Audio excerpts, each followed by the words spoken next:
ब्रह्मानन्दम्।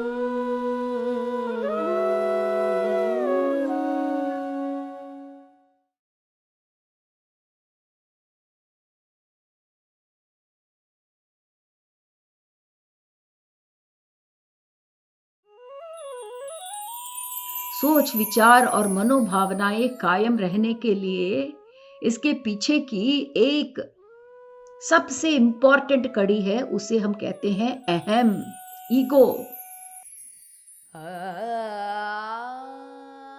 Ego के बिना मन है ही नहीं दोस्तों। जहां अहम नहीं है वहां मन की मृत्यु हो चुकी होती है। ब्रह्मानन्दम्।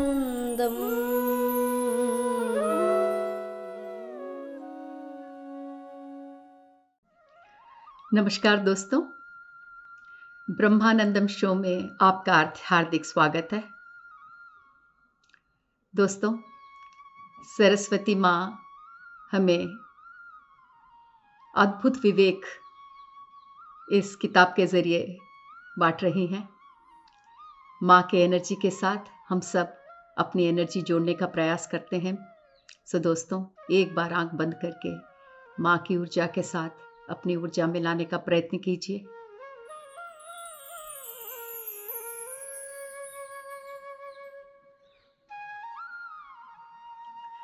तो दोस्तों, माँ हमें इस शून्यता के बारे में जानकारी दे रही है। वो शून्यता जो एक अनंत उपस्थिति है। शून्यता के बारे में हमें माँ ने थोड़ा इंट्रोडक्शन पिछले एपिसोड में दिया था, और विवरण देते हुए माँ हमसे ये कह रही हैं कि ये जो शून्यता है, इसका कोई अपना स्वभाव नहीं है, स्वभाव नहीं है, इसकी कोई प्रवृत्ति नहीं है, इसकी अपनी कोई एक विशेष प्रवृत्ति या प्रकृति नहीं है। न इसका कोई मन है, न इसकी कोई सोच। ये इतने उदाहरणों के साथ माँ हमें जो बता रही है, ये कहने का माँ हमें यहाँ पर प्रयत्न हो रहा है कि शून्यता सबसे रहित है। तो जैसे कि मैंने पिछले एपिसोड में आपको कहा था कि इस वेदांत से संबंधित ये जो कॉन्सेप्ट्स हैं, इसे हम तक लाना बहुत मुश्किल है, क्योंकि हम हर एक कॉन्सेप्ट को जानने के लिए शब्दकोश का प्रयोग करते हैं। पर दोस्तों, शून्यता जैसे जो कॉन्सेप्ट्स है वो शब्दों से परे है। तो उसको जानने के लिए हम किसी शब्द के साथ तुलना नहीं कर सकते या शब्दों का इस्तेमाल करके उसकी जानकारी नहीं ले सकते। अर्थात हम इसे तुलना के रूप में जान सकते हैं, जिसे हम एलिमिनेशन प्रोसेस पिछले बार कह रहे थे। हम ये कह सकते हैं कि शून्यता ये नहीं है, शून्यता वो नहीं है। और हर बार मनुष्य जब भी कुछ नई चीज जानने की कोशिश करता है, तो वो उसे अपने दिमाग में जो भी ज्ञान है उससे तुलना करके उसकी जानकारी रखने की कोशिश करता है। तो यहाँ पे मैं एक उदाहरण देती हूँ दोस्तों, कि अगर मैंने आपके सामने एक नई मिठाई प्रस्तुत की और मैं उसका आपको विवरण देना शुरू करूँ, तो मुझे ये बताना पड़ेगा कि ये जलेबी की तरह मीठा है, जलेबी की तरह रस भरा है, लड्डू की तरह मधुर है, और कोई और मिठाई की तुलना करते हुए मैं इस नए मिठाई की टेक्सचर के बारे में, उसके रूप के बारे में विवरण दे सकती हूँ। तो अगर आपने ये मिठाई पहली बार मतलब आपके सामने लाई गई और आपने उसे देखा नहीं है, तो जब आप अपने मनोनेत्र से उस मिठाई के बारे में जानने की कोशिश करेंगे, तो आप लड्डू की मधुरता, जलेबी की मिठास, उसका रस, ये सब आप अपने मनोतल पर उसका विजुअलाइजेशन होगा मास्टर्स। तो जब भी हमारे सामने कोई नया कॉन्सेप्ट आता है, तो हम उसकी तुलना हमारे कॉन्शियसनेस में, हमारी चेतना में जो हमारे पुरानी जानकारी है, वहाँ से हम कुछ लाकर उससे तुलना करने की कोशिश करते हैं। पर चूंकि शून्यता से तुलना करने के लिए हमारे पास ऐसा कोई अनुभव नहीं है दोस्तों, तो यहां पर मां वो सारी चीजों से तुलना करने की कोशिश कर रही है जो शून्यता का स्वभाव नहीं है, पर जिसे हम जानते हैं। तो मां ये कह रही है कि शून्यता में न मेरापन है न तुम्हारापन।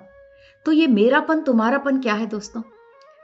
भौतिकता में हम सब जानते हैं, हमने पीएचडी कर रखी है मेरेपन से। ये मेरा है, ये चीज मेरी है, तुम मेरे हो, ये मेरा परिवार है, ये मेरी किताब है, ये मेरी टीवी है। तो मेरेपन में तो हम लोगों ने पीएचडी कर रखी है दोस्तों। तो मां कह रही है कि जो मेरा तेरा इन भावनाओं से आप लोग परिचित हो, वैसा कुछ भी शून्यता में नहीं होता। तो क्यों ये मेरेपन अपनेपन से मां तुलना करने की कोशिश कर रही है? इसीलिए ताकि वो सारी अनुभूतियां जिसे आप भले भांति जानते हो, एक एक करके मां बता रही है कि ये वो चीज नहीं है। वेदांतों में भी ऐसा ही जिक्र होता है कि जब हम आत्मा के स्वभाव के बारे में जानने की कोशिश करते हैं, तो हम एक एक करके आत्मा ये नहीं है, आत्मा वो नहीं है, एक एक एलिमिनेट करते जाते हैं दोस्तों। तो यहां पर भी शून्यता का रूप हमारे सामने लाने के लिए मां उन सारे कॉन्सेप्ट्स हमारे सामने ला रही हैं जिससे हम परिचित हैं, पर वो शून्यता का स्वभाव नहीं है। तो आगे कंटिन्यू करते हुए, शून्यता मेरापन नहीं है, शून्यता तुम्हारापन नहीं है, मतलब इसमें मेरा तेरा की कोई गुंजाइश नहीं है। तो एक और तुलना देते हुए मां कहती है, किसी चीज की मौजूदगी भी शून्यता नहीं है या उसकी अनुपस्थिति भी शून्यता नहीं है। तो ये जो सारी चीजें जिससे हम इतने अच्छी तरह से परिचित हैं, अगर शून्यता वो नहीं है तो उसका रूप हम और अच्छी तरह से कैसे देख पाए? तो और थोड़ा गहराइयों में जाते हुए मां कहती है कि जब भी कोई इस शून्यता में प्रवेश करता है, तो ये आभास होता है, शून्यता में प्रवेश करते हुए प्राणी को ये आभास होता है कि जितनी सारी प्रक्रियाएं मतलब हमारी जिंदगी में जितने फिनोमिनन, जितने घटनाएं हो रही हैं, हम सब सोचते हैं कि हमारे जिंदगी में कोई घटना हो रही है तो वो एक अलग घटना हो रही है। पर जब आप इस शून्यता से गुजरते हो या इसमें प्रवेश करते हो, तब एक बात बड़े स्पष्टता के साथ समझ में आती है कि जितनी घटनाएं आप में या आपके चारों ओर घट रही हैं, वो सब एक दूसरे से जुड़ी हुई हैं, एक दूसरे पर निर्भर हैं। या कोई भी घटना अपने आप में स्वतंत्र नहीं है। इसका मतलब यह है दोस्तों कि जिंदगी में जो भी कुछ हो रहा है, आपकी जिंदगी में या बगल वालों की जिंदगी में या आपके परिवार की जिंदगी में, कभी ये ना सोचिए कि ये आपके साथ हो रहा है, समाज आपसे अन्याय कर रहा है या फिर ये विश्व आपके साथ बड़ा अन्याय कर रहा है। क्योंकि जो भी घटना आपके साथ घट रही है दोस्तों, ये इंडिपेंडेंटली या स्वतंत्रता पूर्ण अपने आप में नहीं घट रही। आपके जिंदगी में अगर कोई घटना घट रही है तो इसका मतलब है कि वो कहीं और किसी चीज के कारण घट रही है। तो ये सबका महसूस, ये जो कनेक्टेडनेस है, ये जो घटनाओं के बीचों की ये रिश्तेदारी है, ये जो कनेक्शंस हैं, इसका आभास आपको तभी ज्ञात होगा जब आप इस शून्यता में प्रवेश करेंगे। और जो प्राणी इस शून्यता से परे है, उसे हर घटना अपने आप में इंडिपेंडेंटली स्वतंत्रता पूर्ण रचती हुई नजर आएगी। हम अपने आप को बहुत ज्यादा इंपॉर्टेंस देते हैं दोस्तों, कभी हमारे साथ कुछ बुरा घटता है तो हम उसका इतना बड़ा बखेड़ा खड़ा कर देते हैं कि मैं फलाना डिकाना, मैं इतनी ग्रेट हूँ, मेरा अहम बोलने लगता है कि मैं इतनी आध्यात्मिक मार्ग में चल रही हूँ, ऐसी उच्च दशा में हूँ, इसके बावजूद भी मेरे साथ इतनी बुरी घटना घट रही है। ये तो अन्याय है, सरासर अन्याय है। हम कई बार ऐसी बातें बोल जाते हैं दोस्तों। इसीलिए बोलते हैं क्योंकि ये जो पूर्णम, हमने जो श्लोक वेदों से पढ़ा था कुछ देर पहले, पूर्णमिदं पूर्णमदः, कि सब कुछ पूर्ण है। आप कोई अलग एक स्पेशल प्राणी नहीं हो। ये जो शून्यता की ये शून्यता का ये जो कपड़ा है, उसमें आप एक तार हो, उसमें आप एक धागा हो। ऐसे आपके जैसे धागे बहुत है। ये जो शून्यता, अंग्रेजी में कहते हैं दिस फैब्रिक ऑफ वननेस या फैब्रिक ऑफ एम्प्टीनेस। तो ये जो शून्यता का ये जो वस्त्र है, उसमें न जाने इतने अनगिनत धागे जो हैं, सूत्र जो हैं, हम सब एक एक सूत्र हैं दोस्तों। और कोई भी सूत्र, कोई भी धागा अपने आप ये शून्यता का वस्त्र नहीं खड़ा कर सकता। ये शून्यता के वस्त्र को या इस सृष्टि के वस्त्र को यहां पर बने रहने में सबका अपना अपना भाग है, अपना अपना रोल है। तो ये बात हमें तब समझ में आती है दोस्तों, जब हम इस शून्यता में प्रवेश होकर इन सभी घटती हुई घटनाओं के बीच के संपर्क को हम समझ पाते हैं। तो इस शून्यता को माँ अलग अलग कोणों से हमें परिचय करवा रही हैं। और ये ही नहीं, माँ कहती हैं कि ये जो शून्यता है वो अगर आप उसको और गौर से देखो तो ये मानो ये एक ऐसी प्रक्रिया है जहां आपका दिमाग या आपका मन कहो, निरंतर हर क्षण मरता जाता है। हर क्षण मन की निरंतर मृत्यु को ही शून्यता कहते हैं, या वो शून्यता का स्वभाव है। इतना अद्भुत वाक्य है दोस्तों ये। इसको हम और विस्तार से जानने की कोशिश करेंगे, पर जैसा माँ हमें बता रही हैं पहले वैसे जान ले। तो माँ ये कहती है कि ये शून्यता जो है जिसे तुम जानने की कोशिश कर रहे हो, वो मन के निरंतर मृत्यु जैसा है। मन का निरंतर मृत्यु, इस बात को हम विवरण से देखें दोस्तों, तो मन का निरंतर मृत्यु क्या है दोस्तों? मन क्या है? मन सोच, विचार और मनोभावना, इन दोनों के मिलन को ही मन कहते हैं दोस्तों। तो हमारे मन में क्या है? सोच विचार है, उसके साथ उठती हुई मनोभावनाएं हैं। तो मन के निरंतर मृत्यु का मतलब हुआ हमारे सोच विचारों की निरंतर मृत्यु, हमारे मनोभावनाओं की निरंतर मृत्यु। और ये दोनों चीजें रहने के लिए दोस्तों, सोच विचार और मनोभावनाएं कायम रहने के लिए इसके पीछे की एक सबसे इंपॉर्टेंट कड़ी है, उसे हम कहते हैं अहम, ईगो। ईगो के बिना मन है ही नहीं दोस्तों। जहां अहम नहीं है वहां मन की मृत्यु हो चुकी होती है, और जहां अहम है वहां मन जितनी बार मरता है उतनी बार पैदा होता है। अहम मन को मरने नहीं देता।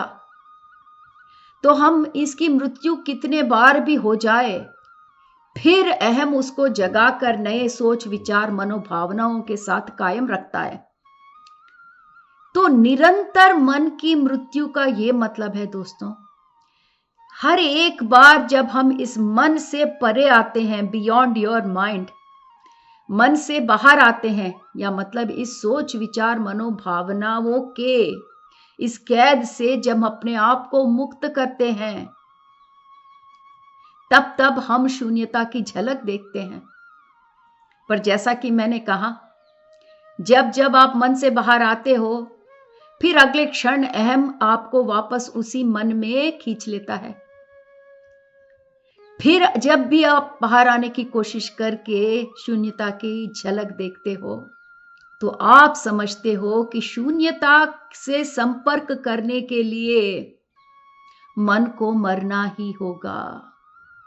मन को मारना नहीं, यहां पे मन को मारने की बात नहीं हो रही है, मन को मरने की बात हो रही है दोस्तों। दोनों में बहुत फर्क है। मन को मारना बहुत इंटेंशन के साथ करना पड़ता है, बड़े जोर शोर के साथ, बड़े कोशिश के साथ मन को मारना पड़ता है, पर मरता नहीं है मन। ये जो मरने की बात हो रही है वो स्वाभाविक है दोस्तों। जैसे जैसे आप प्रगति की, आध्यात्मिक प्रगति की मार्ग में आगे बढ़ते जाते हैं, तब तब आपको समझ में आता है कि मन की अपनी एक जगह है। आज हमें मन राज कर रहा है, हमारे दिमाग पर मन राज कर रहा है। हालांकि दोस्तों, दिमाग को मन पे राज करना चाहिए, पर आज हमारे जो दिमाग के घोड़े हैं उसे हमारे मन के सारथी ने थाम के रखा है। तो जैसे सोच विचार मनोभावनाएं हमारे मन वाले सारथी के मन में आते रहते हैं, वैसे वैसे ये दिमाग के घोड़े दौड़ते हैं दोस्तों। और जैसे जैसे दिमाग के घोड़े दौड़ते हैं, हमारी जिंदगी वैसी कायम रहती है। तो अर्थात हमारी जिंदगी की दशा कौन तय कर रहा है? हमारे मन का सारथी। क्योंकि दिमाग के घोड़ों की ये जो लगाम है वो हमारे मन के सारथी के हाथों में है दोस्तों। जब तक इसकी लगाम मन के सारथी के पास होगी, वो भौतिकता में ही दौड़ता रहेगा, क्योंकि इसके पीछे उसका जो सुपरवाइजर है, मन का सुपरवाइजर, उसका जो बॉस है, वो है अहम। तो मैंने सरल शब्दों में हमारे जिंदगी की प्रक्रियाओं को, ये 4 स्टेजेस जो है हमारी, हमारा दिमाग, हमारा मन, हमारा अहम और हमारी जिंदगी, इसकी जो आपस में साझेदारी है, आपस में ये जो रिलेशनशिप है, वो इसी प्रकार है जैसा कि हमने अभी विवरण दिया था दोस्तों। तो मन के निरंतर मरने से इसका मतलब है कि जब जब हम इस मन से अपने आप को मुक्त करते हैं, तब हम अपने आप में शून्यता की झलक पाते हैं। और ये जो मरता हुआ मन है, जहां आपने कहा था कि जहां सोच विचार है, जहां मनोभावनाएं हैं, मरता हुआ मन, ये क्या रूपांतरण होता है? ये मन मर के एक अद्भुत रूप में विस्तृत रूप ले लेता है दोस्तों। कैसा विस्तृत रूप? एक अनंत रूप। तो जब मन के रूप में था, ये इसकी एक सीमा थी, इसकी एक परिधि थी। मन है, सोच विचार है, मनोभावनाएं हैं, इन सब की परिधि है दोस्तों, इनकी सब की सीमाएं हैं। और इन सब की सीमाएं किस पर डिपेंड करती हैं, किस पर निर्भर होता है? ये हमारे बिलीफ सिस्टम्स पर, ये हमारे परवरिश पर निर्भर करता है दोस्तों। हमारी परवरिश सीमित है तो हमारा मन भी सीमित है। पर जब हमारा मन स्वाभाविक रूप से इस शून्यता से जुड़ने के लिए मरता है, तो वो पूर्ण रूप से मरता नहीं है, इसकी एक रूपांतरण होते हुए हम इसको देखते हैं, और वो एक विस्तार, एक्सपैंड होते हुए अनंत रूप में बदल जाता है।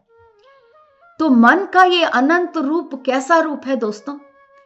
जो मन का ये जो सीमित रूप था उसे तो हम जानते हैं, उसमें सोच विचार होते हैं, इसमें मनोभावनाएं होती हैं।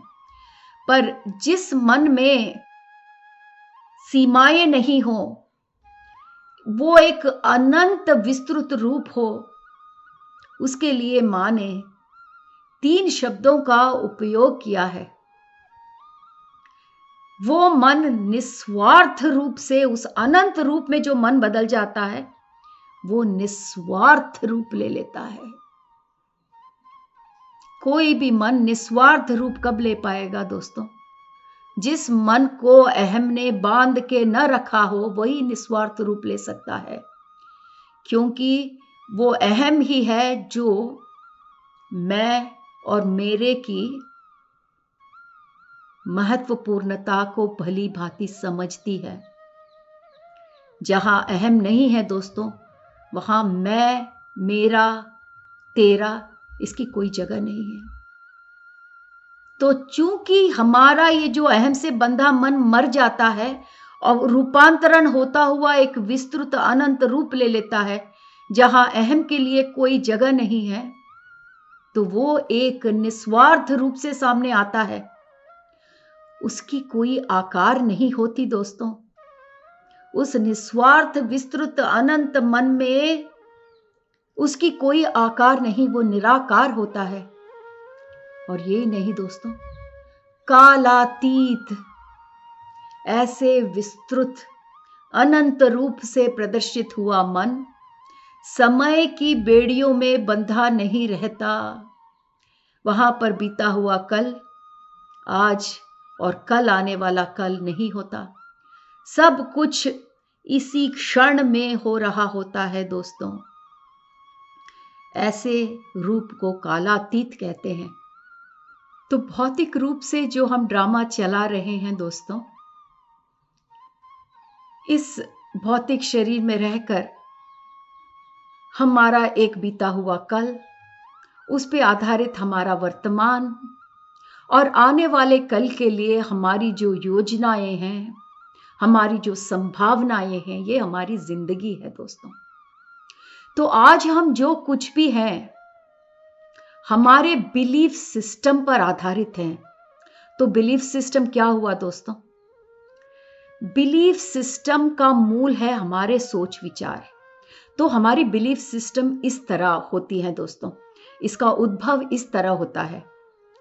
कभी कभार हमारी जिंदगी में एक घटना घटती है, उस घटना को हम अनुभव करते हैं। उस घटना को अनुभव करते हुए हमारे मन में एक सोच आता है, उस सोच के मुताबिक हमारी मनोभावनाएं जगती हैं। तो मनोभावनाओं के साथ हमें ये लगता है अच्छा ये घटना हमारे साथ अच्छी नहीं हुई, क्योंकि हमें इसमें दर्द महसूस हुआ।